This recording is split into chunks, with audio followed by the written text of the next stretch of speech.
नमस्कार दोस्तों, स्वागत है आपका हमारे YouTube चैनल पर। डिक्टेशन रामधारी गुप्ता खंड 2 से अभ्यास 14 है। स्पीड 100 शब्द प्रति मिनट रहेगी। शुरू करेंगे 3 सेकंड में। महोदय, हमारे देश में राजनीतिक विचारों में जितनी भिन्नता है उसके मद्देनज़र यह एक असाधारण बात है, जबकि इनमें से ज़्यादातर लोग यही ठाने रहते हैं कि चाहे जो हो और जो भी मुद्दा हो उन्हें विरोध करना है। चुनावों में झटकों और यदा कदा टेढ़े मेढ़े रास्तों के बावजूद प्रधानमंत्री के नेतृत्व में जो नई आर्थिक नीति अब बनाई गई है उसे राष्ट्रीय स्तर पर स्वीकार कर लिया गया है। माकपा से लेकर जनता दल और भाजपा तक आर्थिक क्षेत्र में मूलभूत सुधार के अलावा पंजाब में नाटकीय बदलाव आया है। बंदूक की लड़ाई की जगह अब पूरी तरह बैलेट की लड़ाई ने ले ली है। उस प्रदेश की जनता के लिए यह दूसरी आज़ादी से कुछ कम नहीं है।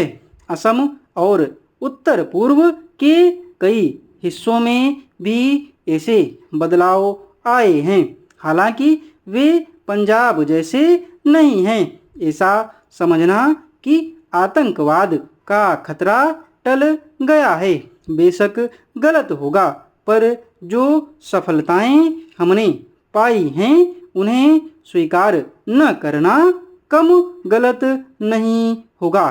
पंचायत और स्थानीय निकायों के चुनाव कराने को भी साधारण काम नहीं समझा जाना चाहिए। इस कदम से महात्मा गांधी के सपने और दिवंगत राजीव गांधी की लोकतंत्र के लिए प्रतिबद्धता फलीभूत हुई है।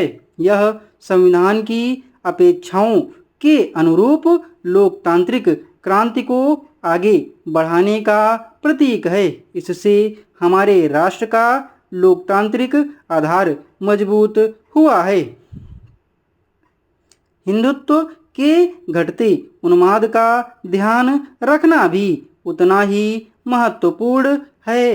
भाजपा और शिवसेना को चुनावी सफलता भले ही मिल गई हो, पर राष्ट्रीय स्वयंसेवक संघ का नेतृत्व भी मानता है कि उसका मुख्य कारण कुछ राज्यों में भ्रष्टाचार, बढ़ती कीमतों, बेरोजगारी आदि जैसी सामान्य समस्याओं से निपटने में कांग्रेस सरकार की नाकामी थी, न कि सांप्रदायिक भावनाएं। हिंदू सांप्रदायिकतावाद में स्पष्ट कमी आना बहुत बड़ी राष्ट्रीय उपलब्धि है। इन सबसे महत्वपूर्ण है सार्वभौमिक मामलों में भारतीय व्यक्तित्व का फिर से उभरना। इसके आयाम हमारे विदेश संबंधों में आर्थिक अंश की वृद्धि से कहीं अधिक है। चीन से संबंध लगातार सामान्य होते जा रहे हैं। भारत ईरान संबंध फिर कायम हो गए हैं। इसी तरह दक्षिण अफ्रीका के साथ परस्पर लाभ के सहयोग की नई संभावनाएं बनी हैं। अमेरिका और अन्य विकसित पूंजीवादी देशों से सहयोग बढ़ाने की दिशा में समुचित ध्यान दिए जाने के बावजूद किसी भी मसले पर हम नहीं झुके हैं। समर्पण की बात तो दूर है, इसमें आर्थिक संबंधों के महत्वपूर्ण स्वरूपों के अलावा रक्षा का क्षेत्र भी शामिल है। इसका सबसे ताज़ा उदाहरण है परमाणु अप्रसार संधि के मामले में हमारा अपनी नीति पर कायम रहना, जबकि इसके लिए हम पर कई दिशाओं से भारी दबाव डाला गया। गुटनिरपेक्ष आंदोलन को नई नीति देने के प्रयास भी चल रहे हैं। इन सब उपलब्धियों को मिलाकर एक वाक्य यह है कि प्रधानमंत्री ने सबसे बड़ा काम यह किया है कि हमारे देश में शासन पुनः स्थापित कर दिया है और लोकतंत्र को सुदृढ़ बनाया।